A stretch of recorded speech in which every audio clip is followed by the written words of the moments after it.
Hello everyone. So today Tash and I will be showing a lesson activity that we've planned for one of our lessons.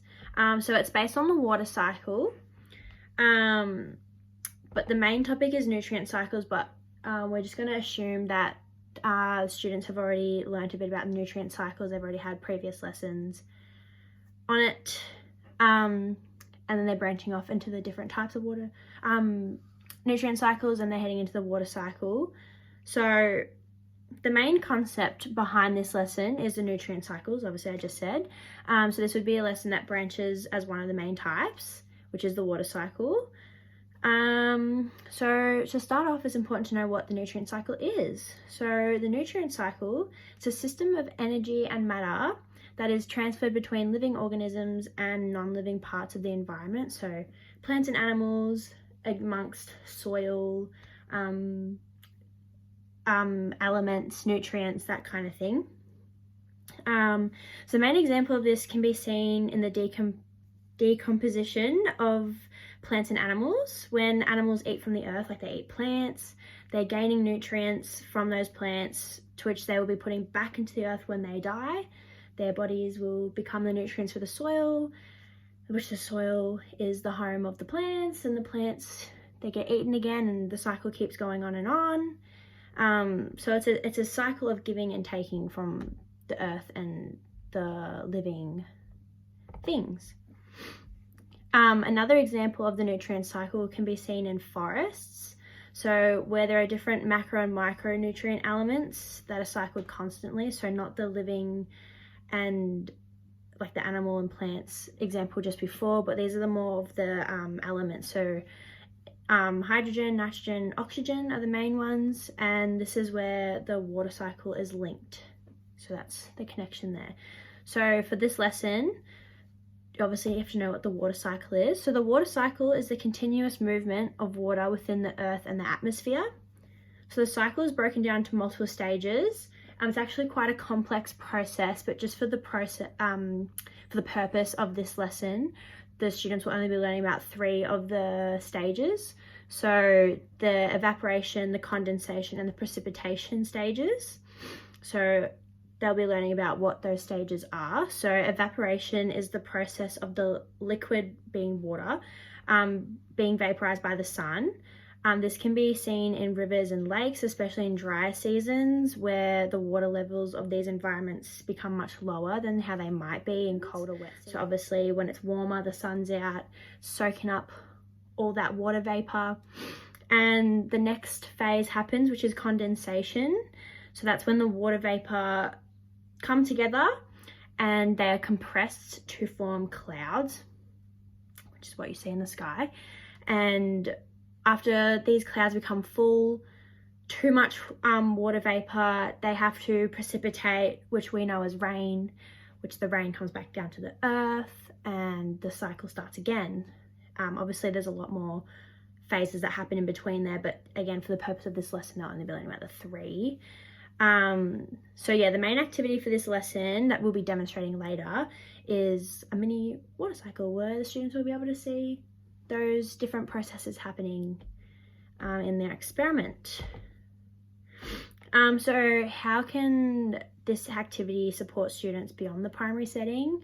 So as students, they are physically doing and seeing to try and understand how the water cycle works. It's very easy to link this process to climate change if you wanted to do another lesson around that. So droughts and floods that are severe weather extremes, they're heavily affected and determined by the water cycle and obviously the weather. So as climate change is happening, the planet's getting warmer, more ice is melting, therefore there is more water being evaporated, and therefore more is being precipitated, more rain, which is causing heavy rainfalls, which leads to floods. Whereas on the other hand, in hotter seasons, some areas can have almost no water to be evaporated, so there's no rain, which leads to droughts. So understanding how these different stages occur and what is needed for them to process is the aim of this activity. And ensuring students are familiar with the cycle, they can identify the different stages, like, oh, when it's raining, that's the precipitation stage, like that kind of thing.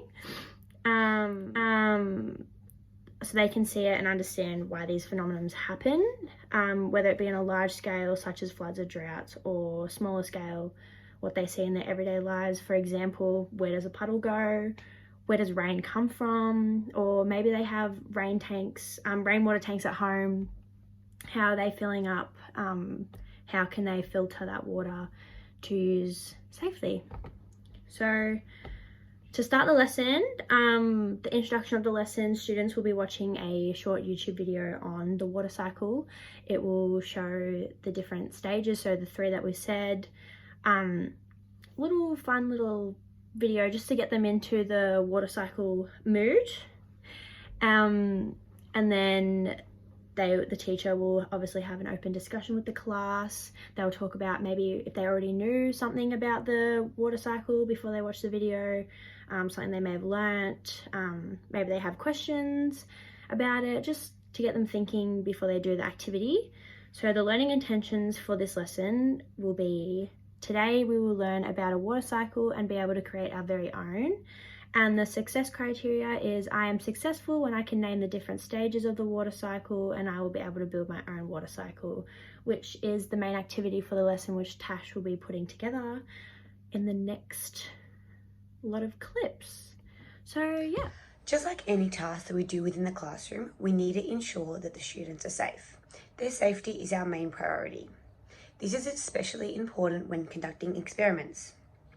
For the experiment we are about to complete today, we need to ensure that the water is in a safe environment, so not next to any electrical cords or anything hazardous. We need to make sure the placement of the water isn't in a dangerous location, in a place where people could trip or fall over. Whenever we are completing an experiment within the classroom, it is super important that students follow the procedure step by step. In order to get the result and the outcome we are after, it is vital that students follow these procedures carefully. When we do have experiments, it is important that we portray a fair test. A fair test includes all the different variables. So one being the independent variable. This is a variable that we are changing. We change on purpose. As the investigator, we are cognitively making the decision to change it. The dependent variable is what is being observed. It is what happens exactly after we change the independent variable, whereas the controlled variable is the constant variable. All the other variables are kept the same. In order to do a fair test, it is important to follow the procedure step by step to get the best result. For the water cycle experiment that students are completing, all the variables are the same. They're all getting the same water, the same cling wrap, the same bowl. Therefore, the results should be the exact same if the procedure is completed correctly. Students will be broken up into 5 groups. The importance of collaborative learning is that students get used to working with one another. This encourages teamwork and collaborative learning. This is so that students become familiar with this, as it becomes very useful later in life, as teamwork is involved in almost everything. This is supported by the constructivist theory. The constructivist theory ensures that students are active throughout the process. Rather than being passive learners where they sit and listen to the teacher's views, students construct meaning through active engagement. So we know that water can be viewed as 3 things: a liquid, a solid, and a gas. The water outside is constantly changing from a gas to a liquid and back and forth. This process is called the water cycle. With today's task, we're going to learn exactly how that happens. Usually before an experiment, we'd get students to make a prediction.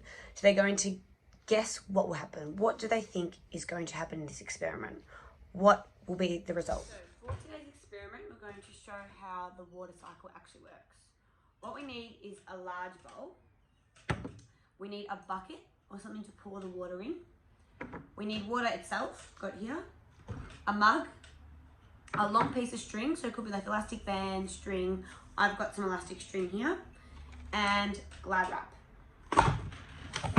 Okay, so for the water cycle experiment, we're going to be filling up this bowl to about 1/4. So pour our water into our bucket.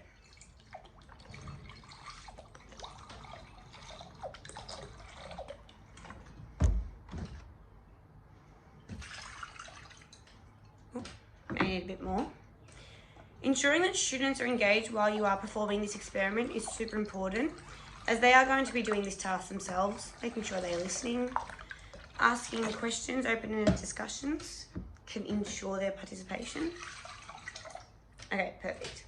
From there, we're going to get our mug. Now we're going to place our mug inside the bowl, however, making sure that we splash no water inside and it stays completely dry. Just like that. From there, we're going to get some cling wrap and just cover the bowl.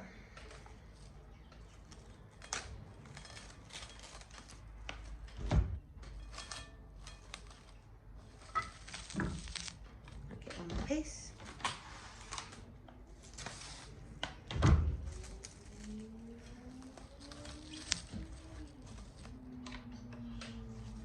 Now we're going to get the elastic string and tie it around the edges. This part can get extremely fiddly. When students can work with one another in a group, they can help each other by holding the certain ends. See how it rolls up?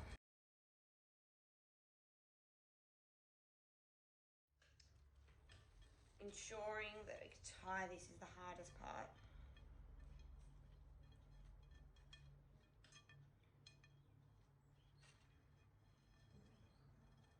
There we are. So from there, we're going to be taking this water out into the sun. We're going to see what happens when we do leave this bowl in the sun. Okay, so I don't really know if you can see, but you can kind of see there's like little droplets that have come on the top of the Glad wrap. The cup did fall while I was bringing this inside, but if we take this off, this rope, you can see that it's like wet.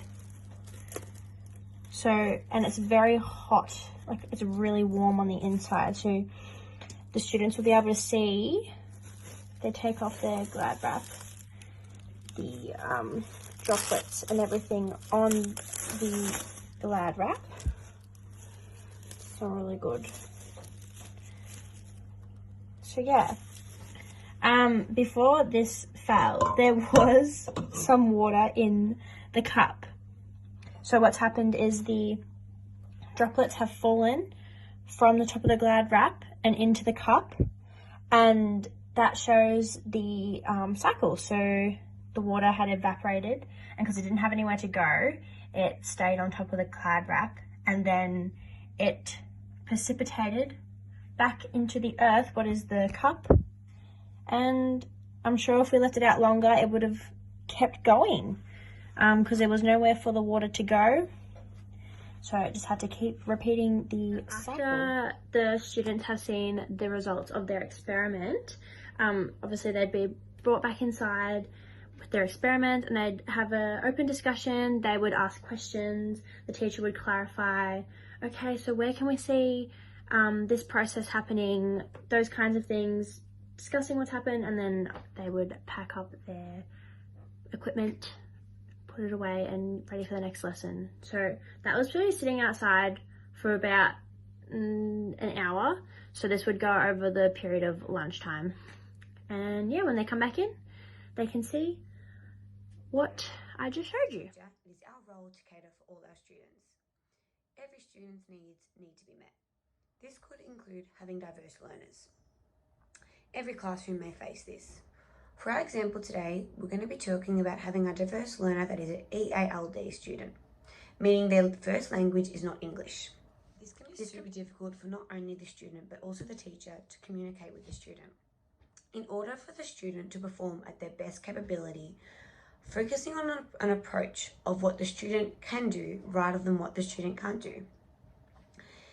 This ensures that the student's performance will be happening to the best of their ability. For example, for our class, we will be presenting a video to the students, but in this video we will have subtitles for the student to easily understand. When completing the experiment, we'll be having a transcript next to that student, therefore they can have the instructions right next to them and easier for them to understand. Another approach that may be best suited for classroom is that if there is another student who is familiar with that language or is easy to communicate to that student, pairing them in the task together would be the best result for all the students, as they can help one another and bounce off one another to learn to the best of their capabilities. In conclusion, teaching science is super fun. It gives students some excitement as well as the teacher.